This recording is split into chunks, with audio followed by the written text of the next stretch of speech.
Takasebune. The Takasebune is a small boat that travels up and down the Takase River in Kyoto. During the Tokugawa period, when a criminal in Kyoto was sentenced to exile, a relative of the convicted individual was summoned to the prison and permitted to bid farewell and plead for leniency. After that, the criminal was taken aboard the Takasebune and transported to Osaka. The escorting duty was carried out by the Doshin, who were subordinates of the Kyoto magistrate, and it was customary for one prominent relative of the criminal to be allowed to accompany them to Osaka. While this was not officially sanctioned, it was a practice of leniency, done with tacit approval. At that time, criminals sentenced to exile were, of course, recognized as having committed serious offenses. However, they were not necessarily the types of vicious individuals who would steal, murder, or commit arson. Most of the criminals aboard the Takasebune were people who had committed unexpected offenses due to misunderstandings. A common example would be a man who, in a fit of passion, killed the woman he loved in a love-related suicide pact, only to survive himself.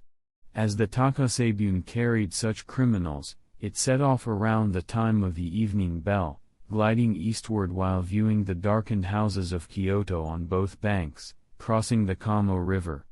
Throughout the night, the criminals and their relatives would share their stories and lament their fates. These conversations were filled with regrets that could never be undone. The Doshin assigned to escort them listened nearby, gaining a detailed understanding of the tragic circumstances faced by the relatives of the criminals. Ultimately, this was a situation far removed from the dreamlike world of the magistrate's courtroom, where officials only heard the superficial testimonies or read the written statements on their desks. There were various types of Doshin who performed their duties. Some, feeling it was simply bothersome, would wish to block their ears to the conversations. Others, however, would deeply empathize with the sufferings of others, silently experiencing sorrow in their hearts, even if they did not show it outwardly due to their role. If a particularly weak-hearted and tearful Doshin found himself in charge of escorting a criminal and their family facing an exceptionally tragic situation, he would find it impossible to hold back his tears.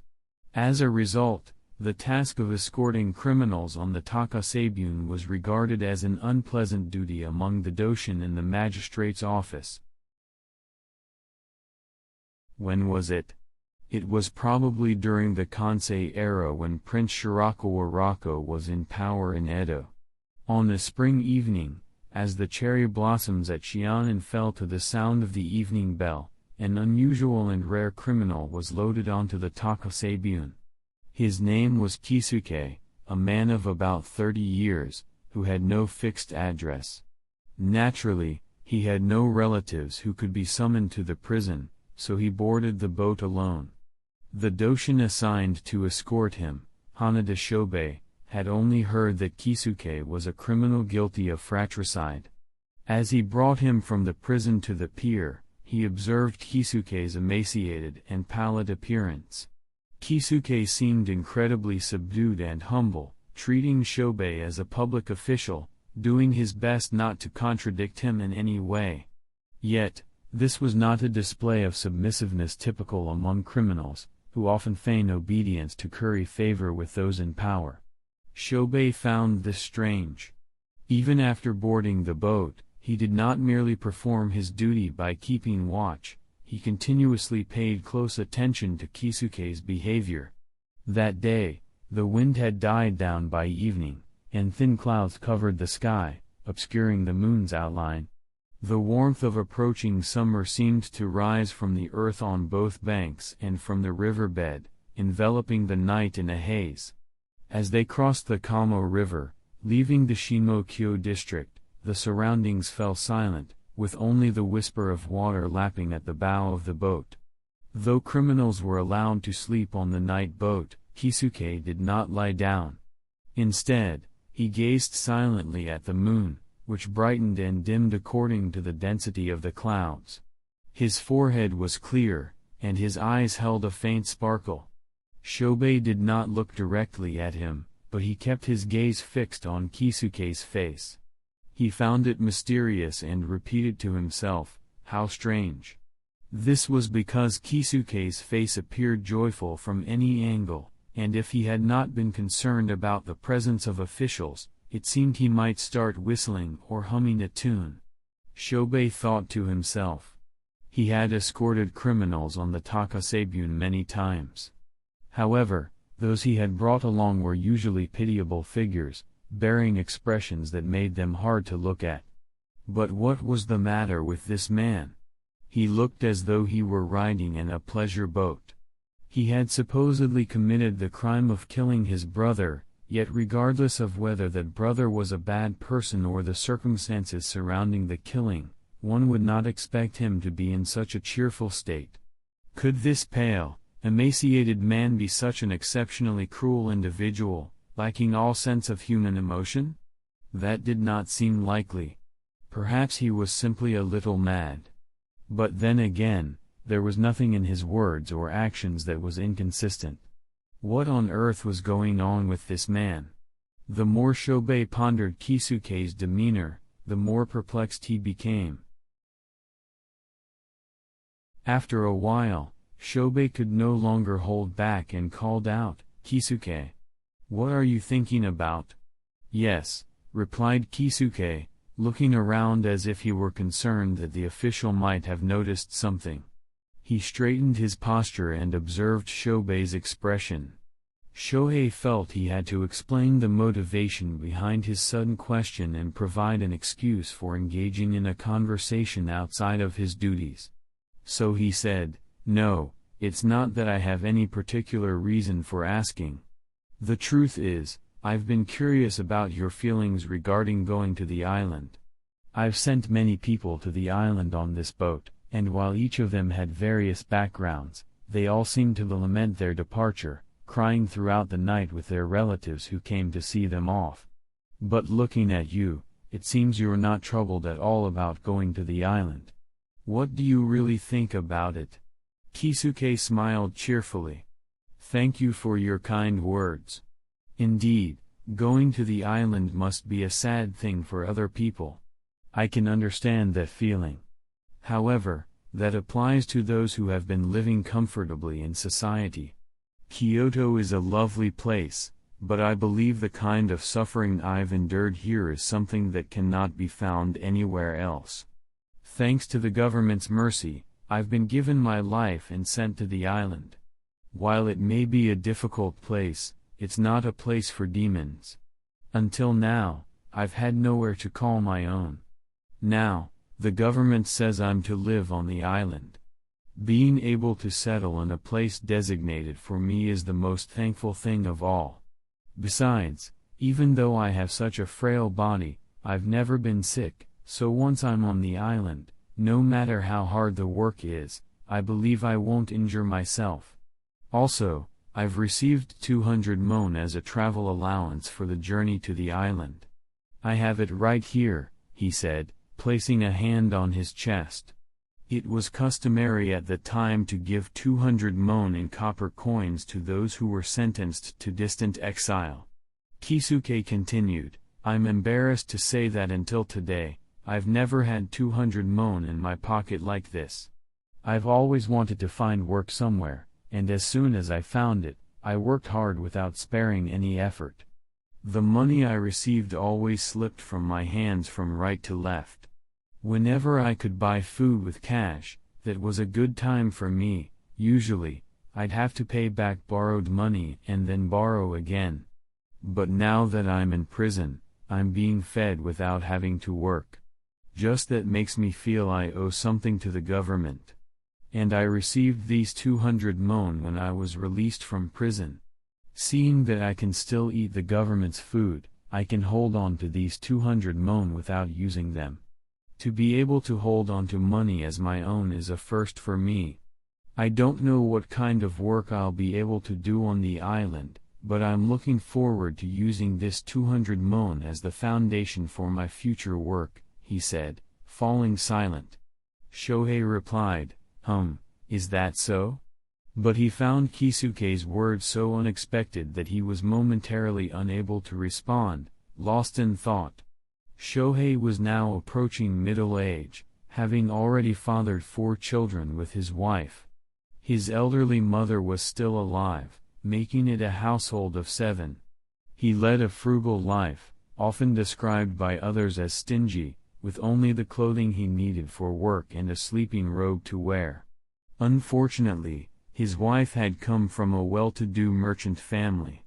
While she had good intentions to make ends meet with her husband's meager allowance of rice, she had been spoiled in a rich household, and she couldn't tighten her budget enough to satisfy her husband. As a result, by the end of the month, their accounts sometimes fell short. When that happened, his wife would secretly bring money from her family to balance the books. This was because her husband despised borrowing money like a pest. Such matters inevitably became known to her husband. Shohei felt a pang of guilt even accepting gifts from his family during festivals, and he wouldn't be pleased knowing they were filling the gaps in his budget. Thus, occasional tensions would arise in their otherwise peaceful household due to this situation.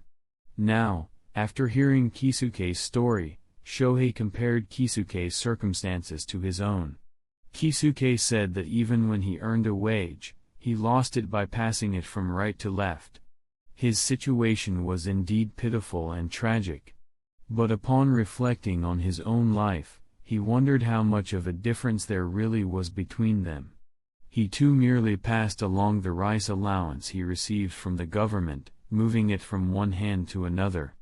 The only difference between him and Kisuke was akin to differing digits on an abacus. He didn't even have any savings to match the 200 mon that Kisuke was so grateful for. Thinking about it that way, it was no surprise that Kisuke was delighted to consider his 200 mon as savings. He could sense that feeling from Kisuke's perspective. However, no matter how one approached it, what was truly remarkable was Kisuke's lack of desire and his understanding of sufficiency. Kisuke had struggled to find work in the world. Once he found a job, he was satisfied just to work hard without sparing himself and barely making ends meet. Therefore, after entering prison, he was astonished to find food being provided to him almost as if it were a divine gift, without having to work for it. He experienced a satisfaction he had never known before. Shohei realized, despite differing circumstances, there was indeed a vast gulf between himself and Kisuke. Even though his life sustained by the government's rice was sometimes lacking, it generally balanced out. It was a hand-to-mouth existence. Yet he rarely felt satisfied. He usually went about his days without sensing happiness or unhappiness. However, deep down, lurking was a fear of what would happen if he suddenly lost his position or fell seriously ill. When he became aware of how his wife occasionally took out money to patch up their budget, that fear would rise to the surface of his consciousness. Where exactly did this gulf come from? If one merely considered the surface, it could be said that it was because Kisuke had no family ties while he did. But that would be a lie. Even if he were alone, it seemed unlikely that he could attain the same mindset as Kisuke. Shohei felt that the root of the matter lay much deeper. He pondered vaguely about the nature of human existence.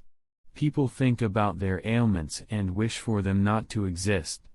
They think about the days they lack food and wish for sustenance. They think about the lack of savings for emergencies and wish to have at least some. Even if they have savings, they wish they had even more. As he considered this chain of thoughts, he realized that one could not determine how far one could go before stopping. Kisuke was now showing him, right before his eyes, what it meant to truly stop. Shohei now looked at Kisuke with a gaze of astonishment. At that moment, he felt as though a light was shining down on Kisuke's head as he gazed up at the sky. Shohei called out to Kisuke while also protecting his face. This time he added, "San, mister, but this was not an indication of full awareness of the change in address. As soon as the voice escaped his mouth and reached his ears, Shobei realized the inappropriateness of this title but felt he could no longer take back the words that had already been spoken. Kisuke, who replied with a hesitant yes, seemed to feel suspicious about being addressed as san and cautiously glanced at Shobei's expression. Shobei, suppressing his momentary awkwardness, spoke. "I hear you have a lot of questions, but the reason you are being sent to the island this time is because you killed someone. Could you tell me why?" Kisuke, appearing terribly frightened, responded, "I understand," and began to speak in a low voice. "It's all a terrible misunderstanding, and I've done something horrifying, so I can't even express how sorry I am. When I think back, I can hardly fathom how I could have done such a thing. I was truly out of my mind. When I was little, my parents both passed away from an epidemic, leaving my brother and me behind. At first, the neighbors felt pity for us, like they would for a puppy born under a roof, so they helped us. We ran errands in the neighborhood and managed to grow up without starving or freezing. As we grew older, we tried not to separate from each other as much as possible, supporting each other and working together. It was last autumn that my brother and I went to a weaving factory in Nishigen, where we began doing what was called sorabiki, unwinding threads. During this time, my brother fell ill and could no longer work. At that time, we were living in a makeshift hut similar to a shed in Kitayama, crossing the Kamiya River to go to the factory. After work one evening, when I returned with food, my brother was waiting for me, saying he couldn't allow me to work alone. One day, when I returned as usual, I found my brother collapsed on the futon, surrounded by blood. I was startled and threw down the bamboo-wrapped package I was holding and rushed to his side, asking, "What happened? What's wrong?" My brother looked at me with a pale face, blood smeared from both cheeks down to his chin, but he couldn't speak. Every time he breathed, I could hear a whistling sound from the wound. Unable to understand the situation, I asked, "What's wrong? Did you cough up blood?" When I tried to approach him, my brother pushed himself up a little with his right hand on the floor.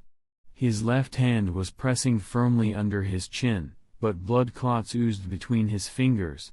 With his eyes, he tried to tell me to stay back, and finally managed to speak. "I'm sorry. Please forgive me. I thought it was a hopeless illness, so I wanted to die quickly to relieve you a little. I thought that if I cut my throat, I could die immediately, but the air just leaks out, and I can't die. I pushed deep, thinking I could die if I did so, but it just slipped aside. The blade doesn't seem to have broken. I thought if you could pull it out, I could die. I can't stand the pain of speaking.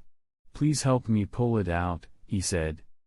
When my brother loosened his left hand, more air leaked out. I couldn't find my voice, so I silently looked at the wound on his throat. It seemed that he had taken a razor in his right hand and had tried to cut his throat horizontally, but that didn't work, so he had driven the razor in deeply, as if gouging. Only the handle protruded about 2 inches from the wound. After seeing all this, I was at a loss for what to do and looked at my brother's face. He was staring at me intently. I finally said, "Wait, I'll go get a doctor." My brother looked at me with resentment but pressed his left hand firmly against his throat and said, "What good will a doctor do? Ah, it hurts, hurry and pull it out, please." I felt utterly helpless and could only continue looking at my brother's face. In such a moment, it was strangely apparent that the eyes could speak. His eyes seemed to say, "Hurry, hurry," looking at me resentfully. In my mind, I felt as if something like a wheel was spinning around, but my brother's eyes didn't cease their terrible insistence.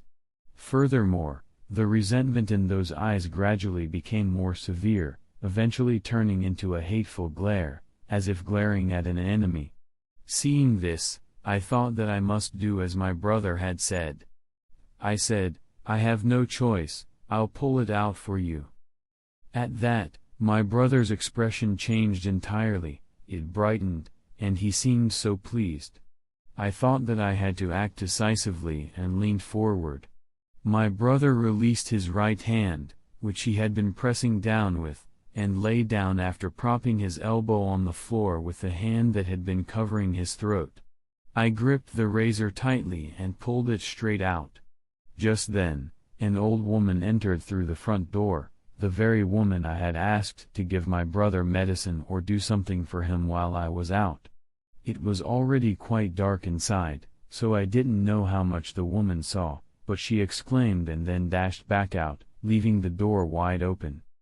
When I pulled out the razor, I took care to be quick and straight, but it felt as if I had cut something that had not been cut before. Since the blade was facing outward, it must have cut outward. I stood there, still gripping the razor, dazedly watching the old woman enter and then run out again. After she left, I realized my brother was no longer breathing. Blood was pouring from the wound. Then, until the elders arrived and took him away to the office, I placed the razor nearby and stared at my brother's face, which was half opened in death. As he finished speaking, Kisuke, who had been looking up at Shobei with his head slightly bowed, lowered his gaze to his knees. Kisuke's account was well structured, in fact, it might have been too structured. This was likely because he had recalled the events of that time repeatedly over the past 6 months and had been questioned by officials at the city magistrate's office, undergoing repeated scrutiny, which forced him to be very careful in his responses. Shobei listened as if witnessing the scene firsthand, but doubts began to arise in his mind from the moment he heard the account. Could this really be considered brother murder? Could it truly be called murder? Kisuke said that if the razor were pulled out, his brother could die, so he had done so. They called it murder because he did that, but it seemed that the brother was going to die regardless. The fact that he wanted to die quickly stemmed from his inability to endure the pain. Kisuke couldn't bear to see him suffer. He thought that by ending his life, he would relieve him from suffering. Was that a crime? It was indeed a crime to have killed him. However, thinking that it was done to relieve suffering led to confusion, which could not be resolved. Within Shobei's heart, after contemplating various possibilities, a sense arose that he had no choice but to leave the judgment to someone above him, to submit to the magistrate's decision. Shobei thought to adopt the magistrate's judgment as his own. Even so, he still felt that something was not quite right, and he couldn't help but want to ask the magistrate himself. As the murky night deepened, the Takase boat, carrying the 2 silent figures, glided over the dark surface of the water.